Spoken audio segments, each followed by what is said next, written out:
இன்றைக்கு நாம் பார்ப்பது 4 ஊ. சொல்லுங்க, கை எடுங்க. 4 ஊ.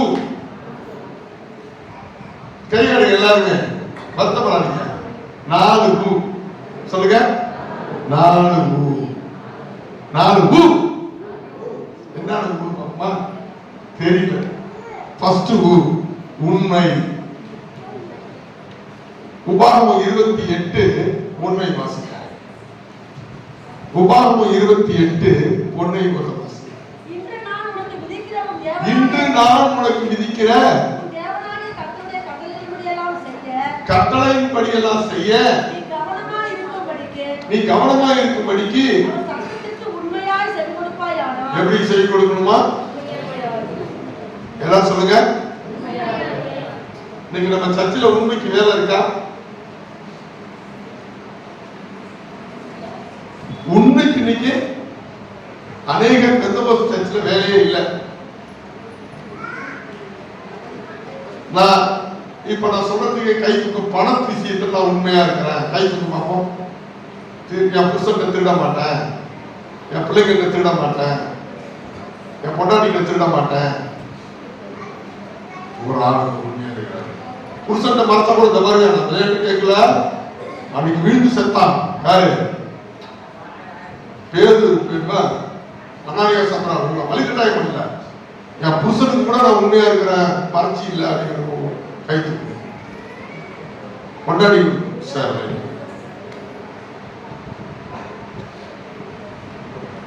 குணத்துல நான் எல்லாருக்கும் உண்மையா இருக்கிறேன், இல்லாத பொருளாதாரம் சொல்ல மாட்டேன், கோல் சொல்ல மாட்டேன், பொறாம பண்ண மாட்டேன் அப்படின்னு கை தூக்க உண்மையா இருக்கீங்க.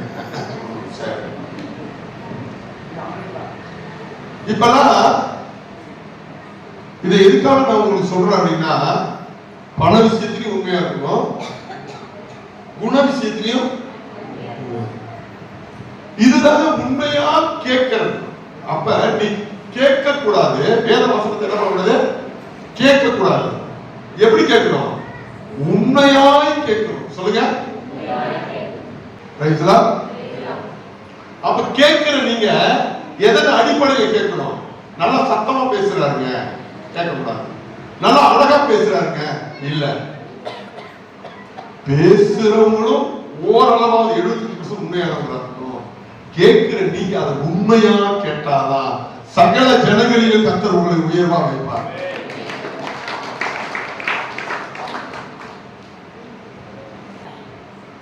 உண்மைன்னா என்னன்னா, அந்த வார்த்தையை நீங்க கடைபிடித்து நடக்கணும். அதுதான் உண்மை. அப்ப உண்மையா நீங்க கடைபிடிச்சீங்கன்னா, உங்களை சுற்றி எத்தனை தெய்வங்களை வணங்குற ஜனங்கள் இருந்தாலும் அவர்கள் மத்தியில இயேசு எப்படி, எத்தனை தெய்வங்கள் இருந்தாலும் அத்தனை தெய்வங்கள் இயேசு எப்படி உயர்ந்திருக்கிறாரோ அதே போல இயேசுவை வணங்குற நீயும் உயர்ந்திருப்பாய். ஆனா நீ பஞ்ச பரதேசியாயும் கடன் வாங்குறவனாயும் வியாதியஸ்தனாயும் நீங்க என்ன பண்றோம்? நம்ம இருக்கிறோம். அப்படி இருக்கக்கூடாது. அப்படி நீ எப்படி உன்னை எப்படி ஆண்டவர் வைப்போன்னு சொல்றாரு? சகல ஜனங்களிலும் உன்னை கீழே வைப்பாங்கிறாரா? உன்னை மேன்மையா வைக்கிறேன்னு சொல்லல, எல்லா ஜனங்களை விட உன்னை மேன்மையா வைக்கிறேங்கிறார். அப்ப எல்லா தெய்வங்களை வணங்குற ஜனங்களை விட உங்களை உயர்வா. அப்ப உலகத்தில் இருக்க கிறிஸ்தவர்கள் மற்ற மதங்களை கடவுளை வணங்குற ஜனங்களை விட உயர்ந்திருக்காங்களா இல்லையா? சொல்லுங்க. அவங்க உயர்ந்திருக்காங்க. நீங்க ஏன் உயர்ந்தில்ல? அதான் கேள்வி. இப்ப கேளுங்க. எப்பா இப்படி கேளுங்க. பக்கத்துல பிடிச்சி நீ ஏன் உயர்ந்த? உண்மை இல்லை. சொல்லுங்க. இல்ல கைப்பிடிச்ச சின்ன பிள்ளைங்களா வாழ்க்கை கொத்தனார் வேலை பார்த்தாலும் சரி, சித்தாள் வேலை பார்த்தாலும் சரி, பெயிண்டர் வேலை பார்த்தாலும் சரி, உண்மையான திருட ஐயா இருக்கிறான். என்னன்னா அவன் சர்ச்சைக்கு போறான். அவன் திருட்டு வேலை ஒன்னாடு பத்திரிக்கை பெயிண்ட் திருடிட்டு போறாங்க. கொத்தனாராம எப்ப பாருங்க உட்காந்து போன எடுத்து போயிடுறாங்க. இதெல்லாம் ரொம்ப ஆட்களை குறித்து சொல்ற சாட்சிகள். நம்ம சபையில கிடையாது, பொதுவாகவே கிறிஸ்தவர்கள். ஐயோ சபட சண்டைக்கு குபா சண்டைக்கு வந்துட போறாங்க. இங்க சொல்ல பொதுவாவே நம்ம போறோம் வெளியில, அப்ப சொல்லுவாங்க ஏசு அவங்க போறான், ஐயோ ஐயோ ரைசலா.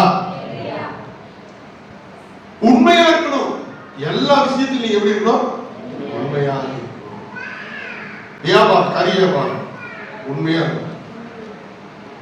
அங்க போய் அந்த வியாபாரத்துல நம்ம குறைவுள்ளவர்களாய் கண்டோம் அப்படின்னு சொன்னா, வேலை செய்யற அலுவலகத்துல வேலை செய்யறவங்களா இருந்தாலும் உண்மையா இருக்கணும். உண்மையா இருந்தா எல்லா ஜனங்களை விட ஆண்டவர் உயர்வா இருந்தாங்க.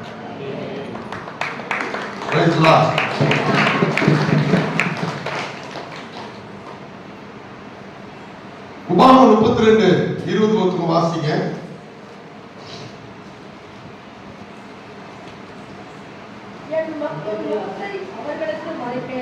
என் முகத்தை அவர்களுக்கு மறைப்பேன், அவர்களுடைய முடிவு எப்படி இருக்கும் என்று பார்ப்பேன். அவர்கள் மாறுபாடு உள்ள சந்ததி, உண்மை இல்லை அப்படின்னா முகத்தை என்ன பண்ணிடுவார் ஆண்டவர், மறைச்சிடுவாரு.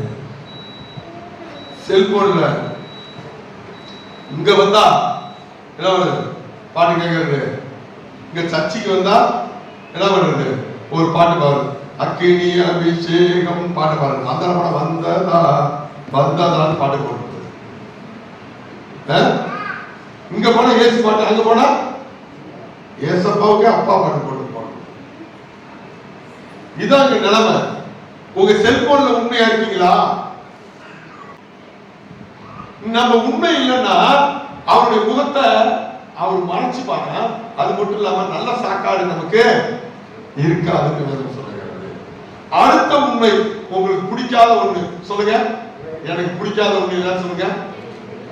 எனக்கு பிடிக்காதுப்பா. தர்சன் சொல்லுப்பா, எனக்கு பிடிக்காது. உங்களுக்கு பிடிக்காத ஒரு தலைப்பு சொல்லுங்க.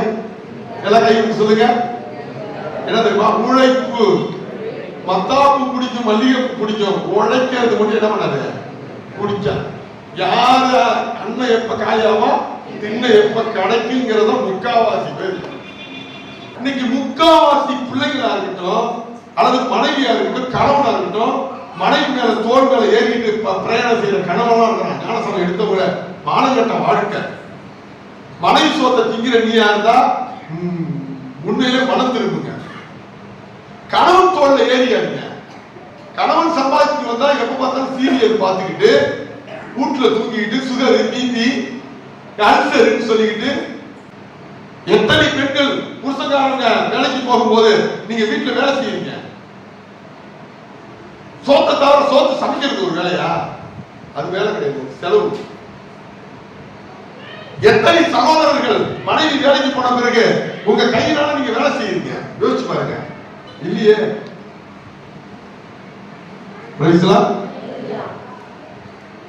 பிள்ளைய விளக்கிற சோம்பேறித்தனத்துல நம்ம இருக்கக்கூடாது. சகோதரனுடைய சகோதரியில நிறைய சோம்பேறித்தனத்தினாலதான் இன்றைக்கு கள்ள காதல் வருது. நீ சும்மா இருக்கும் போது செல்ல பாக்குற, அந்த நேரத்துல வேலை செஞ்சுட்டு இருந்தீங்கன்னா, நீ சும்மா இருக்கும் போது சீரியல் பாக்குற, அந்த நேரத்துல வேலை செஞ்சுட்டு இருந்தீங்கன்னா, சும்மா இருக்கிற நேரத்துல உன் ஃப்ரெண்டோட சேர்ந்துக்கிட்டு நீ போய் குடிக்கிற. 30% பேர் நீ கெட்டு போறதுக்கு சோம்பேறித்தனம் ஒரு காரணம். எத்தனை பேர் ஆமென் சொல்றேன்? நான் சொல்றேன், நாம் இருக்க வேண்டும். சின்ன சின்ன வேலைகளை செய்ய வேண்டும். இப்ப நான் கேட்கிறேன், உனக்கு பதில் சொல்லுங்களா? இப்ப உழைப்பு பெரிய உழைப்பை கணக்கு சொல்ல, நான் சின்ன உழைப்பை கணக்குல சொல்றேன். உங்க கொள்ளை இருக்கு பாத்தீங்களா? கொள்ளனா வீட்டுக்கு பின்னாடி இடம் சும்மா தெரியுங்களா? ஹலோ, வீட்டுக்கு பின்னாடி சும்மா இருக்குல்ல, அதுல எத்தனை பேர் காய்கறி போடுறீங்க? ஒருத்தர் கை தூக்க, ஒருத்தர் தூக்க மாட்டீங்க. ஏன்? பெரிய வேலைகளை செய்துவிட்டு சின்ன வேலைகள் நீங்க கோட்டை விடுறதுனாலதான் நீங்க உழைப்பாளியா இல்லாம சோம்பேறிகளாக. ஆமென். நான் சொல்றது பெரிய வேலை கிடையாது, சின்ன சின்ன வேலை இருக்கு பாத்தீங்களா? அதை என்ன பண்ணும்? சரி, பிள்ளைகள் படிக்கிறாங்க, தாய்மார்களை பார்த்து நான் கேட்கிறேன், உங்க பிள்ளைய படிக்க வைக்கிறீங்களா? அது செலவா வருமானம்? செலவு தானே. அதே பிள்ளைய காலையில் சாயந்தரமும் கண்ணுக்கு தண்ணி ஊத்தவோ இல்ல ஏதாவது ஒரு கைத்தொழிலோ கத்து கொடுத்துருக்கேன் என் பிள்ளைக்கு சொல்ற கை தூக்கி பார்ப்போம். ஒருத்தவங்க தான் கொடுத்துக்கிறாங்க. ஒருத்தன் போச்சுட்டு போறாங்க நகரில் என்னன்னு தெரியல.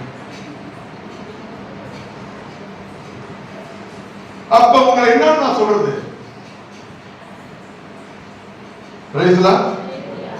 அல்லேலூயா.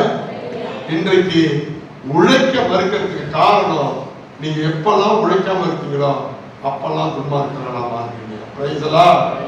28 யோபு 28:4 வாசிங்க. கடக்கக்கூடாததும் நிலையாததுமான ஆறு எழும்பினாலோ உழைப்பாளியானவன் அதை மனுஷரால் வெற்றிப்பாக பண்ண சொல்கிறான். ஆமென். புரியுதா? நடக்காதுன்னு சொல்றதை என்ன கொண்டு வராங்க, நடத்தி காட்டுறாங்க. சொல்லுங்க, அவன் தாங்க உழைப்பான். இந்த பெரிய சபையில எல்லா இடத்துலையும் கட்டலாம் சார். பெரிய சபையில சர்ச்சி நம்முடைய மக்கள் ஒரு புரியாதவங்க சொன்னாங்க. ஆனா இந்த இடத்துல சர்ச்சை கட்டி ஒரு 100க்கு அதிகமான மக்கள் இங்க வர்றாங்கன்னா அதுக்கு பின்னணியில உழைப்பு தான் இருக்கு.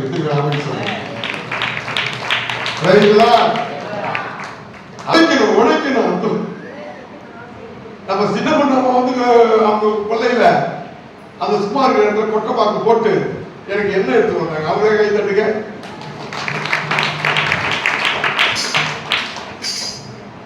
இன்றைக்கு நீங்க சோம்பேறியா இருக்கிறதுக்கு காரணம் என்ன தெரியுமா? நீங்க பெரிய பெரிய பெரிய வேலையை செஞ்சுட்டு சின்ன வேலையை விட்டுருக்கீங்க. சின்ன வேலையை குறித்து தான் நான் சொன்னாங்க. நடக்காத காரியத்தை நான் யோகம் சொல்ல தொண்டர் வழியுது. இன்னும் நீதிபதிகள் 31:10 வாசிங்க. யாராவது குணசாலியான பெண்கள் யாராவது இருக்கீங்களா? குணசாலியான ஆண்கள் யாராவது இருக்கீங்களா? யார் குணசாலின்னு யார் தெரியும்? யார் குணசாலி பாருங்க. எந்த குணசாலினா யாருன்னு தெரியுமா? யாரு? 2 பேர் ஒண்ணா உட்காந்துருக்கீங்க, சொந்தக்காரங்க. சொல்லுங்க, குணசாலினா யாரு? மத்தையா. யாராவது எழுப்பி விட்டுமா உங்களை? ஞாயிற்றுக்கிழமை கூட மத்தையா சொல்றாரு, ஐயோ என்ன விட்டுட்டானே தூக்கிட்டு இருக்கிறேன். என்னையா மத்தையா ஐயா, இப்படி இருந்தா விழுப்புரத்துக்குரிய காரணம் என்னைக்கு முன்னேறும்? படிங்க. யாரு குணசாலியான பெண்?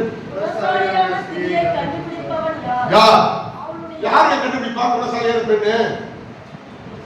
இப்ப நீங்க பொண்ணு பார்க்க போறீங்க, பையன் வந்து என்ன சொல்லுவான்? அம்மா ஏண்டா நம்ம ஜாதியா இருக்கணும். கிறிஸ்தவனுக்கே சொல்லணும், ஞானசாமி எடுத்தவனுக்கே சொல்லணும் நம்ம ஜாதியா இருக்கணும். சரி பரவாயில்ல, வீடு அதை கூட விட்டுருலாம். அடுத்தது சிகப்பா இருக்கணுமா? எங்க போறது? இந்த லோகத்துக்கு தான் போகணும். சரி, அப்புறம் சட நீட்டா இருக்கணும். ஓ, வயிறு நீட்டா இருக்கணும். அப்புறம்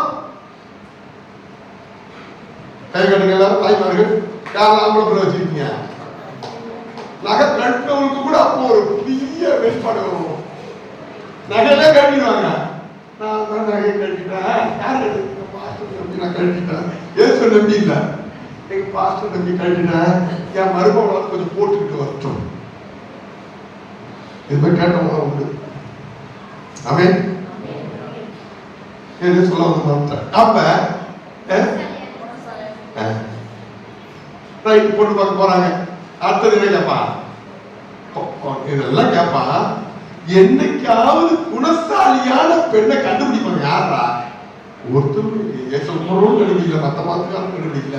வேதம் சொல்லி கொடுக்குது குணசாலியான பெண் யாரு. நீ மாட்டிக்கிட்ட ஒரு முறை, அதோட வாழ்க்கை ஊழியம் நீ செஞ்ச குடும்பம் எல்லாம் காலி. குணசாலியான பெண்ணை கண்டுபிடிக்கிறது யாரு? குணசாலியான பெண் எப்படி இருப்பா? வேதத்தை படிச்சு தெரிஞ்சுங்க. குணசாலியான ஆண் எப்படி இருப்பான்னு வேதத்தை படிச்சு தெரிஞ்சுங்க. இதுக்கு பிறகு உங்களுக்கு தெரியும் குணசாலினா யாரு. அல்லேலூயா. இப்ப படிங்க என்ன கீழே. அவளுடைய விலை முத்துக்களை பார்க்கலாம் உயர்ந்தது.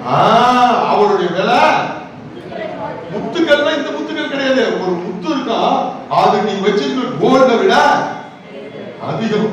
அந்த முத்து மட்டும் இருந்துச்சுன்னா எஸ்தர் நகையை கட்டிருக்காரு. அந்த அளவுக்கு மின்னுவோம் எஸ்தர் நகையை நீ கட்டிருக்க எஸ்தர். அவ்வளவு பயங்கர வேலை.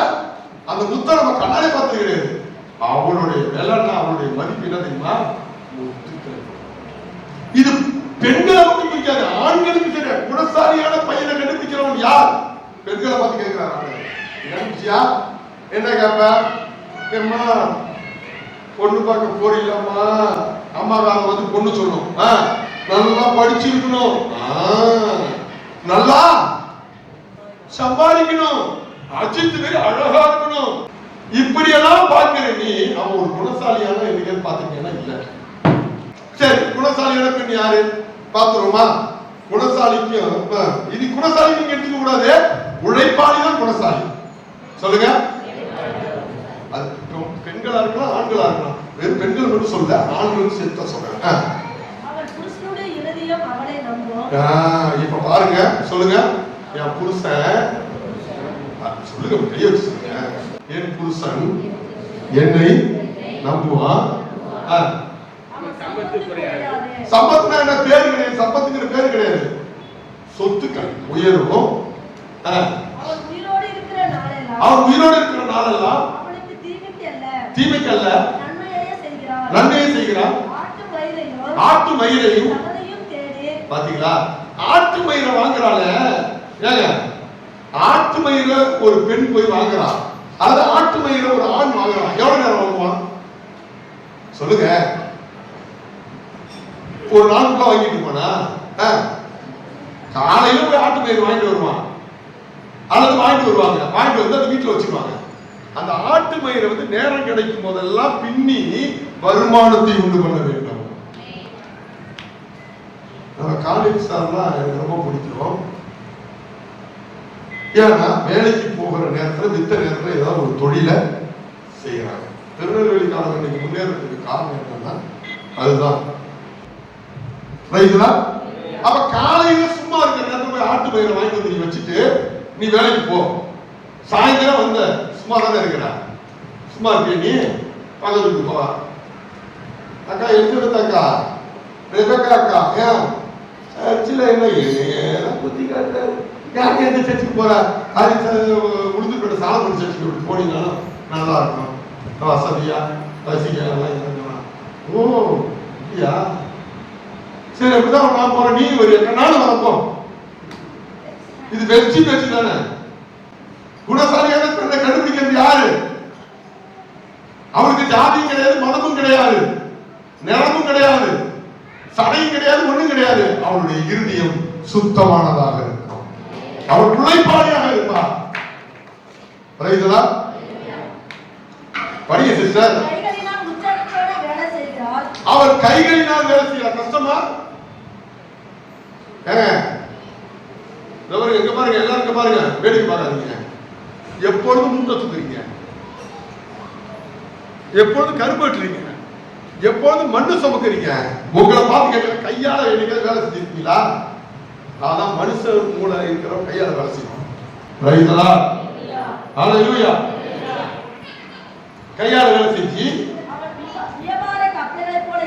என்ன கப்பல் அவரு? அவள் வியாபார கப்பலை போல இருப்பா. எந்த நேரமும் காசு கொடிக்குமா? நான் எனக்கு காசு தேவைன்னா யார்கிட்ட கேட்பேன்? உடனே வியாபாரம் யார் பண்றாங்களோ அவங்க என்ன இருக்கும்?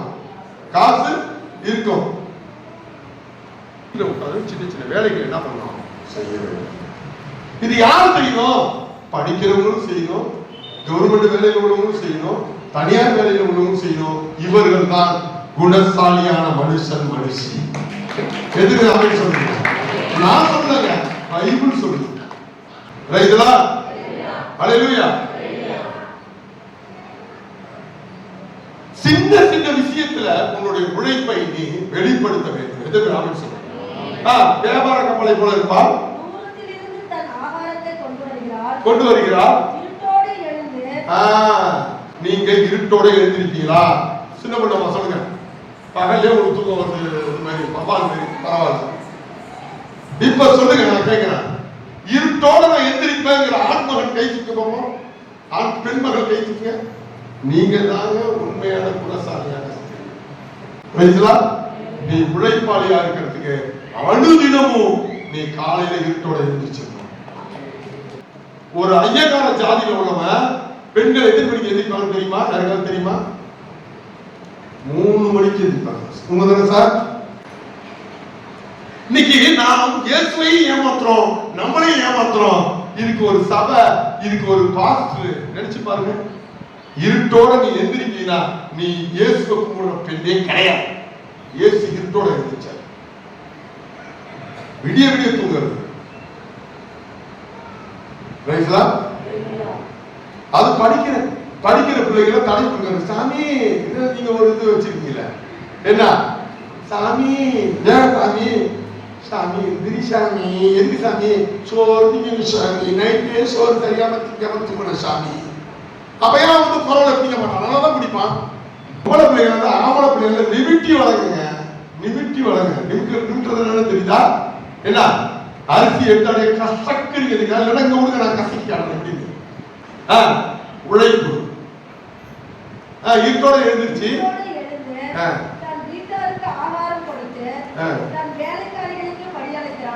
பாத்தீங்களா? ஒரு வயலை விசாரித்து அதை வாங்குகிறாள். தன் கைகளில் சம்பத்தி இருந்தால் திராட்சை தோட்டத்தை நாட்டுகிறாள். தன்னை பலத்தவள் இடைக்கட்டி கொண்டு தன் கைகளை திடப்படுத்துகிறாள். பாருங்க, நாளைக்கு ஒழுங்கா போய் நாளைக்கு பண்ணி ஐயா வீட்டுக்கு போவேன். எவ்வளவு பெரிய வேலையெல்லாம் கட்டி வச்சிருக்கிறாரு, சும்மா தான் கிடைக்கும். அங்க என்ன பண்ணுவோம்? காய்கறி போடுங்க, ஒரு சுரைக்காவை போடுங்க, வெண்டைக்காவை போடுங்க, கத்திரிக்காவை போடுங்க.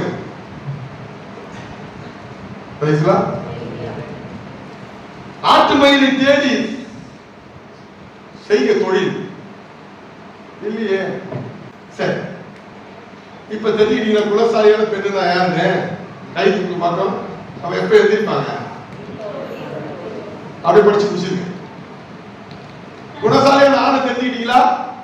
இதோட எழுதிருப்பாரு, வேலையெல்லாம் செய்வாரு. பிள்ளைங்களை தாக்கு வச்சு குத்திக்கிட்டே இருக்குங்க. கரெக்டா வேலை பண்ணுங்க. ஒரே பிள்ளைன்னு சொல்லாங்க, எல்லாரும் ஒரு பிள்ளை குத்து வச்சிருக்கோம்.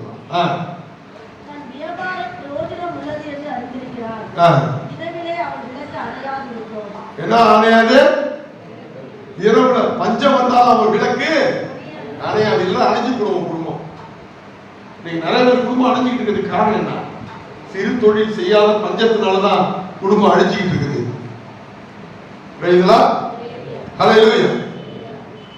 சரி, 2 தெசலோனிக்கா 3:7, 3-7 10 வரைக்கும் வாசிக்க டைம் ஆச்சு.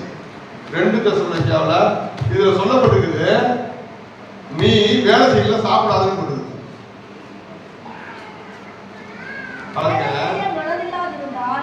வேலை செய்ய என்ன சொல்லுங்க, என்ன வாய்ப்பு சொல்லுங்க, மத்திய எல்லாருக்கும் சொல்லுங்க. வேலை செய்ய மனது இல்லாது இருந்தால் சாப்பிடவும் கூட மத்திய பிரதேசத்தை காலி போடு, அப்பதான் புத்தி வரும். சோறு போடாத பிள்ளைக்கு. சொல்ற வேலையை செய்யவில்லை என்றால் எல்லாம் சொல்லுங்க, புருஷங்காரன் சொல்ற வேலையை செய்யவில்லை என்றால் எங்க போடும்? கைய சோத்த பானைய போடு, வெறும் பானையா போடு. உன் பிள்ளை சொல்ற வேலையை செய்யலன்னா அன்னைக்கு பானைய வெறுசா போடு. என் தலையில தான் போட்டுட்டு இருக்கீங்க. என்ன செய்யணுமா? வேலை செய்ய மனசு இல்லைன்னா, வேலை செய்ய மனசு இல்லைன்னா, வேலை செய்ய மனசு இல்லைன்னா ஆண்டவர் சொல்ற உழைக்க உனக்கு மனதில்லை என்றால் சாப்பிடாத. சொல்லுங்க, எல்லாரும் சாப்பிட. வேலை செய்யலாம் பட்டி போடு, நல்லா கொடுப்பா, சாப்பாடு நல்லா கொடு. வேலை செய்யலாம் பட்டி போடு. சரிங்க, முடிச்சிடணும். நாங்கள் உங்களுக்கு இருந்தபோது உங்களுக்கு கட்டளையிட்டோமே, உங்களில் சிலர் யாதொரு வேலையையும் செய்யாமல். யாரை பத்தி சொல்றாங்க? யாதொரு வேலையும் இல்லையா? யாதொரு வேலை இல்லாதவங்க யாராவது இருக்கீங்களாங்க? இருப்பீங்க, அதை கை தூக்க மாட்டீங்க. யாதொரு வேலை இல்லாம நீ இருக்காத. யாதொரு வேலை இல்லாம என்ன வேலை உங்களுக்கு? வீணா சுத்துறது, பெட்ரோலை போட்டுக்கிட்டு அப்படியே சைக்கிள் எடுத்துக்கிட்டு எப்படி போறது? வீணா சுத்திட்டு வருது. அப்புறம் சினிமா போட்டு ரைட்டுங்களா? அல்லேலூயா சொல்லுங்க. வீணா என்ன பாக்கல? சும்மா அப்படி பார்த்துட்டு போற பாஸ்டர், சும்மா அப்படி வந்த பாஸ்டர். நீ சும்மா வரல, குடும்பத்தை கெடுக்கிற, உன் பிள்ளைகளை கெடுக்கிற, நீ கெட்டு போற, சபையும் கெடுக்கிற, எல்லாம் கெட்டு போகுது. ரைட்டுங்களா? எல்லாருமே சொல்றேன் காமனா. அவன் நான் சொல்றது கஷ்டமா இருக்கா உங்களுக்கு? உண்மையை சொல்றதுனால கூட்டம் குறையுதுங்களா? உண்மையதாக நீங்க கத்துக்கணும். வாசிக்க முடிச்சோம். இப்படிப்பட்டவர்கள் அமிர்தலோடு வேலை செய்து இப்படிப்பட்டவங்க வாயை பொத்திக்கிட்டு ஏதாவது கேட்டாங்க பாருங்க. நான் என்ன சொல்றேன்னா, வேலை செய்யாத சோம்பேறி அப்படின்னா வேலை செய்யும் சொல்லும்போது வாயை கொஞ்சம் பொத்து, வாயை பொத்திக்கிட்டு வேலை செய்யும். வேலை செய்யாததுக்கு காரணம் சொன்னாங்க. எனக்கு சுகர் இருக்குது, பிபி இருக்குது, எனக்கு வந்து ஊசி போட்டாங்க, இதெல்லாம் சொல்றாங்க. வாயை முதல்ல பொத்து சொல்லுங்க. சோம்பேறி வாய பொத்து. அப்ப சொல்ற வாயை பொத்திக்கிட்டு சொந்த சாப்பாட்டை சாப்பிட வேண்டும் என்று அப்பா கை தூக்க, சொந்த சாப்பாடு தான் சாப்பிடுறாங்க, கை தூக்க. ஒரு சமயம் நான் சவாரி விடல, நான் உழைக்கிறேன், கொண்டாட்டி சவாரி விடல, நான் உழைச்சு சாப்பிடுறேன் அப்படிங்கிற கை தூக்குங்க. நீங்க மகராசா இருக்கீங்க. இப்ப சொல்லுங்க, சோம்பேறிய உங்க சொல்ல பக்கத்துல சொல்லுங்க. அப்புறம் சீக்கிரம் தமிழர்கள் நடக்கலாம்.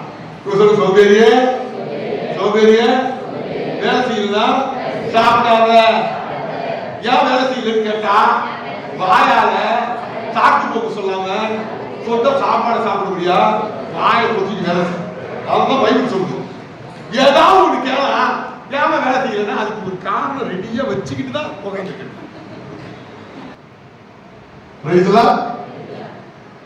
நன்கு சகோதரனே, நீ வேலை செய்ய மனசு என்ன பண்ண சாப்பிடக்கூடாது, அமைதியோட சொந்த சாப்பாடு சாப்பிடணும். இல்ல நீ வேலை செய்யலீனா நீ பட்டினியா கடை, சோத்திக்காத பட்டினியா கடை. இல்லன்னா பெரிய வேலையை சொல்ல, சின்ன சின்ன வேலைகளை கையினால் நீ செய்ய ஆரம்பிச்சுனா கர்த்தர் உன்னையும் உன் குடும்பத்தையும் ஆசீர்வதிப்பார். 10வது வருஷம் ஒருவன் வேலை செய்ய மனதில்லாதிருந்தால் அவன் சாப்பிடவும் கூடாது என்று நாங்கள் உங்களிடத்தில் இருந்தபோது உங்களுக்கு கட்டளையிட்டோமோ. அதான் 10. வாய பொத்து, பொத்துக்கிட்டு வேலையை செய்யி. Praise the Lord. ஃபர்ஸ்ட் உண்மை, அடுத்தது உழைப்பு. இன்னும் ஒரு ரூபா பார்ப்போம். என்ன அது? உத்தமம். சொல்லுங்க. பணம் சம்பாதிப்போம், காசெல்லாம் சம்பாதிப்போம், உண்மையும் உத்தமமா இருக்க மாட்டான். அது என்ன? 32:12 கணக்கு வாசிக்க முடிச்சிடும். என்ன ஆகும்? 32:12 வாசிக்கலாம். பார்த்து வாசிக்கலாம். 32:12 உத்தமமா என்னை பின்பற்றின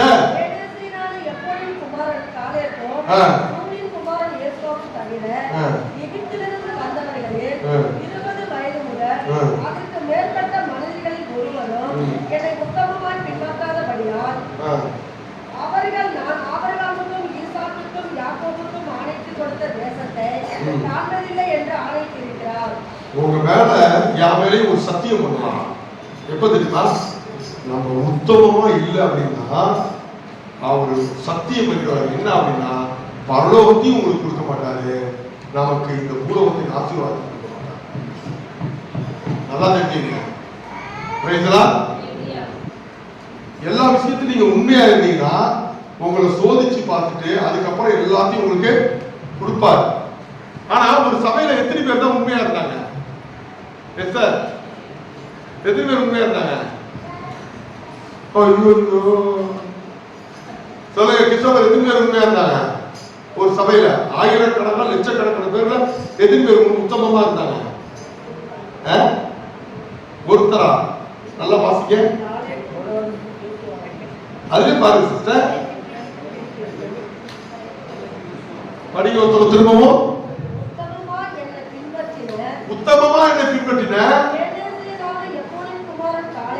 காலிப்போம் தவிர 20 வயது முதல் அதற்கு மேற்பட்ட மனிதர்களே ஒருவரும் என்னை உத்தமமாய் சபையில ஜாக்கிரதைங்க. உங்க ஆத்மாவை கொள்ளை கொண்டு போறது எங்க தெரியுமா? இந்த சபையில தான். அப்ப ஒரு சபையில லட்சக்கணக்கான பேர்ல எத்தனை பேர் இருக்காங்க உத்தமமா? அந்த 2 பேர்ல நீங்க ஒருத்தவங்க.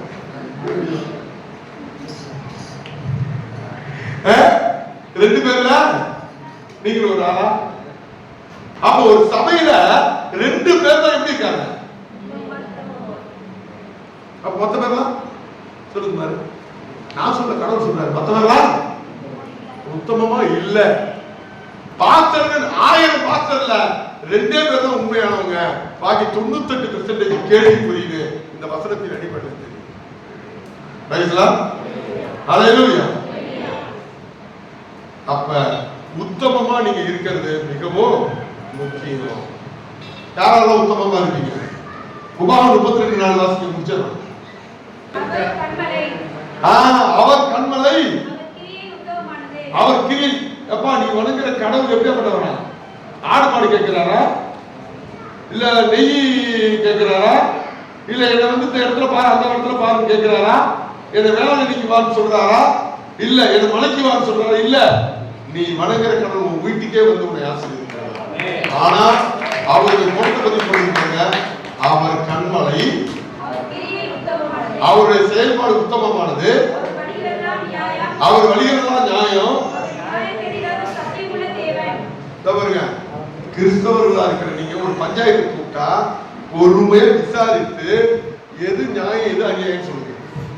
அழுவறத பார்த்து நியாயத்துக்கு செய்யாதீங்க, சிரிக்கிறத பார்த்து நியாயத்துக்கு செய்யாதீங்க, முகத்தை பார்த்து நியாயத்துக்கு செய்யாதீங்க. ஏன்னா அநியாயம் செய்யறவங்க அநேகர் அழுதே காரியத்தை சாதிக்கிறாங்க. இது நான் சொல்றேன். அப்ப நீ வணங்குற கடவுள் உண்மையானவர், உத்தமமானவர், நியாயமானவர். அப்ப நீங்கள் எப்படிதான் இருந்தாலும் உத்தமமா இருக்கணும். அடுத்தது உபயோகமானவர்களா இருக்கணும். லாஸ்ட்ல என்ன? உபயோகமானவர்களா இருக்கணும். அது அடுத்த வாரம் சொல்றேன், ரொம்ப சோர்ந்துருவீங்க. இந்த 3 ரூம் மட்டும் தெரிஞ்சுக்க. சரி, அதுவும் சொல்லிடுறேன். பிலிப்பியர் 2:4 இருந்து 9 வரைக்கும் வாசிங்க.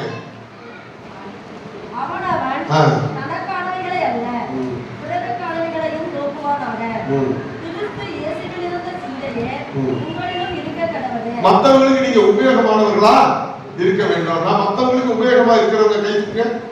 ஏதோ ஒரு விதத்துல மற்றவங்களுக்கு உபயோகமா இருக்கிறாங்க, என் குடும்பத்துக்கு மட்டும் கிடையாது, இயேசு கிறிஸ்து போல இருக்கிறவங்க கர்த்தரை ஆசீர்வதிப்பாங்க, உங்களை கர்த்தர் உயர்த்துவாங்க. நம்ம எழுந்திருச்சிருக்கோம். 3 ஊர் இருக்கிறது: உண்மை, உழைப்பு, உத்தமம், உபயோகம். இதுல ஆண்டவர் உங்களை உயர்த்தும்படியா இந்த 4 ஊழியை நான் செய்ய ஆண்டவரே என்னை ஒப்புக்கொள்கிறேன்னு சொல்லி நாம் ஜெபித்தோம் என்றால் கர்த்தர் உங்களை சகல ஜனங்களையும் உயர்த்தி வைக்க போகிறார்.